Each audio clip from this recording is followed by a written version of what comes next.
Les gendarmes de l'Oise viennent d'être appelés par la gérante de cette station-service. Vous pouvez nous montrer juste quelle pompe il s'est servi, l'individu? Il s'agit d'un vol de carburant directement à la pompe. Donc en fait, oui, il est venu comme ça? Oui, il a garé son camion au côté. Ouais. Bah, il est venu avec des bidons, il a rempli ici, il a fait demi-tour, il est parti. D'accord. Ok. Sur les images de vidéosurveillance, tout se passe en moins de 5 minutes. Donc là, c'est l'individu, là, c'est ça? Oui.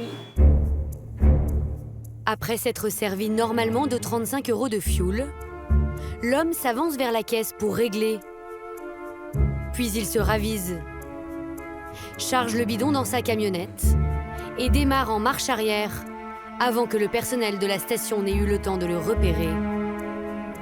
Selon la gérante, c'est la 3e fois en 1 mois que ce client régulier part sans payer.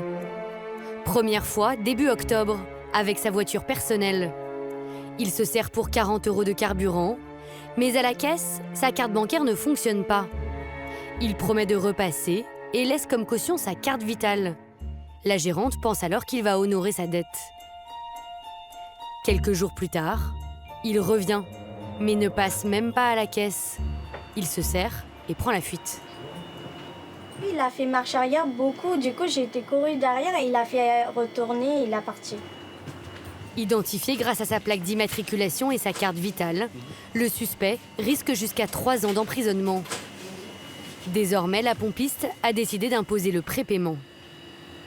J'aimerais bien que les gens ils payent avant. Oui.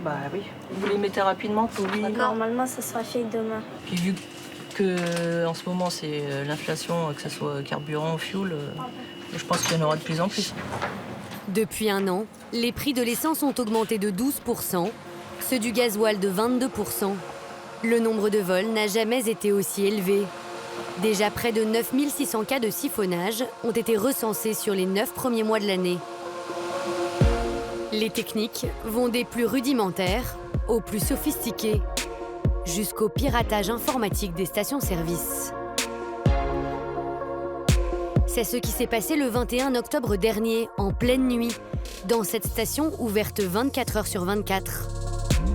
Il est 2h45 du matin, quand l'attention d'une patrouille de gendarmerie est attirée par un utilitaire, en train de faire le plein à la place de cette voiture blanche.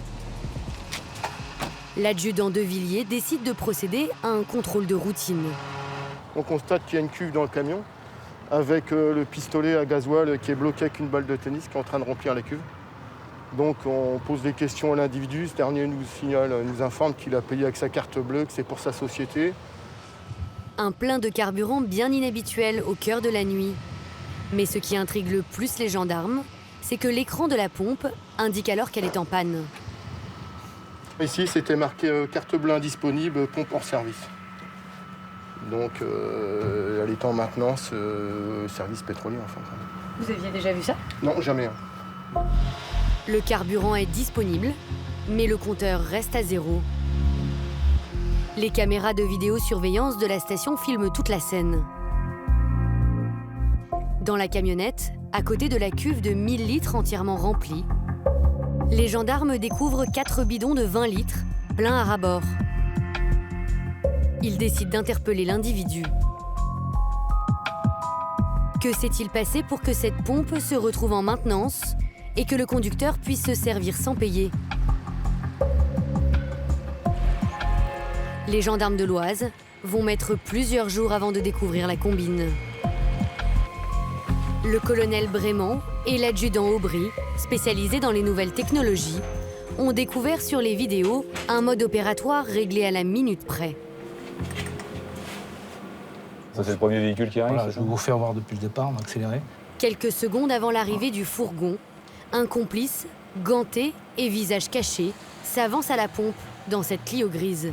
Il va ouvrir un capot qui protège tout le système électronique de la pompe. Il va appuyer sur un petit bouton qui permet de réinitialiser la pompe en mode manuel. À l'aide d'une télécommande, il a besoin d'un code. Bon.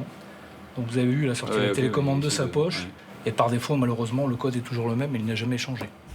En sortie d'usine, le code de sécurité des pompes à essence est en général très simple, 4 fois le même chiffre. De nombreuses stations-service commettent l'imprudence de ne pas le modifier. Les voleurs ne mettent alors que quelques minutes à le retrouver. Avec la télécommande, le complice compose ce code et déverrouille la pompe. Il repart et le conducteur du fourgon peut se servir alors gratuitement et à volonté. C'est en libre service, c'est le cas de le dire.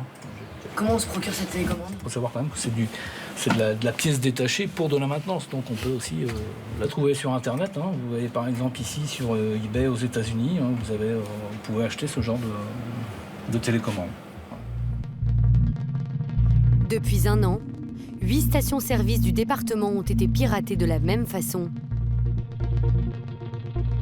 Le fourgon intercepté à Crèvecoeur avait déjà été repéré lors d'un de ses vols, en mai dernier. Aujourd'hui, il est aux mains de la gendarmerie, avec ses 1000 litres de gasoil dérobé. Un carburant qui vient alimenter un marché noir juteux, où le litre volé se vendrait aux alentours d'1 €. Selon Maître Risbourg, l'avocate du conducteur interpellé, son client aurait agi sur ordre d'un commanditaire en région parisienne. Le conducteur ne serait même pas le propriétaire du fourgon.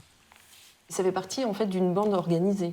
C'est-à-dire que vous avez ceux qui détiennent en fait les codes, les télécommandes, qui ont déjà repéré les stations-service, et vous avez toutes les petites mains, c'est-à-dire ceux moyennant un billet de 200 €. C'était le cas de mon client.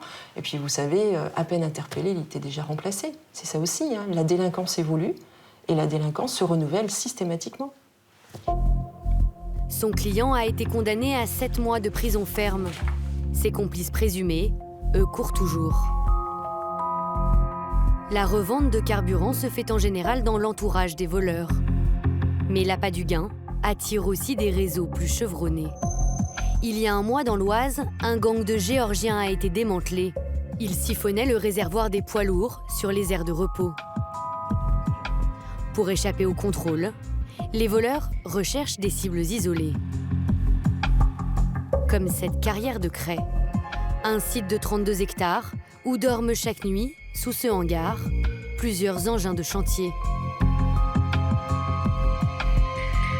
Depuis l'été dernier, Camille Delabarre, le directeur de la carrière, est victime de vols à répétition. Ils ont fait une ouverture dans le grillage pour pouvoir accéder à la carrière. Donc à chaque fois qu'on passe, on rebouche le grillage parce qu'on doit maintenir le site clôturé, mais ça n'empêche pas qu'ils refont un trou. Soit ils rouvrent le même, soit ils font un trou à côté. Donc c'est assez facile, avec une tenaille, ils font un trou, ils passent où ils veulent. Objet de leur convoitise, une pelleteuse et un bulldozer au réservoir de 600 litres chacun. Donc ça, là c'est le réservoir du bulldozer, c'est pas des réservoirs spécialement protégés, hein, donc il y a juste à ouvrir, à mettre un tuyau pour siphonner le réservoir. Et ensuite sur la pelleteuse, il se trouve en haut de la pelleteuse, hein, donc il faut quand même escalader là, les chenilles, passer sur l'escalier, et on voit la trappe là au-dessus. En gros, ils prennent 200 à 300 litres à chaque vol. Excédé, Camille décide d'acheter il y a un mois une petite caméra. Et on l'a peinte en blanc pour que ce soit un peu plus discret. Placée juste en face des engins de chantier. Et voici ce qu'elle a filmé. Ça c'est l'arrivée, voilà. Hop. Un soir sur deux, toujours à la même heure, les voleurs débarquent juste après la fermeture du chantier. Ils sont 2, 3 ou même 4 et transportent chacun plusieurs bidons. Sans se presser, ils siphonnent le fioul ou le récupèrent avec une petite pompe manuelle. L'opération dure 15 minutes. Pour le mois d'octobre, le préjudice financier, il s'élève à peu près à combien? À peu près 2500 € pour le seul mois d'octobre. Donc sur l'année, ça fait quand même une perte énorme, quoi. C'est quasiment un salaire, une personne à temps plein, quoi. Vous avez déjà pensé, vous, essayer de les intercepter? Non, bah déjà ils viennent à 4-5, moi je suis tout seul. Et ensuite je vais les voir, qu'est-ce que je fais, quoi, hein, on va pas se bagarrer. Camille Delabarre décide alors de porter plainte auprès de la gendarmerie. Cet adjudant est en charge du dossier. Donc là on voit la petite caméra qu'on a installée, hein. Elle est à droite du petit poteau là-bas. Oui, au niveau des pierres là. Ouais. D'accord. Elle se déclenche quand il y a du mouvement. Donc des fois c'est un sanglier, des fois c'est un faisan. Et en général, c'est un voleur de fioul. Donc comme c'est tous les 2-3 jours, il y a toutes les chances qu'ils reviennent ce soir, quoi. D'accord, ouais, j'ai compris. Et vous ça voyez tout à l'heure. les horaires là? 18h30, vous m'aviez dit. Ouais, entre 19h30. 18h30 et 19h30. Ouais, d'accord, excusez-moi. Il est 17h30. L'adjudant décide de tenter le soir même une interpellation en flagrant délit. Pour cela, la gendarmerie déploie les grands moyens. Les agents du PSIG, une unité d'intervention spécialisée. C'est là. On peut l'entrer? L'idée est simple. Hein. Je vais mettre un dispositif d'interpellation de part et d'autre. Là. Il y aura 2 cellules. Ouais. Et nous, ils seront dans la nacelle. 18h15, une dizaine d'agents prennent position, Allez les gars, allez. camouflés de chaque côté du chemin.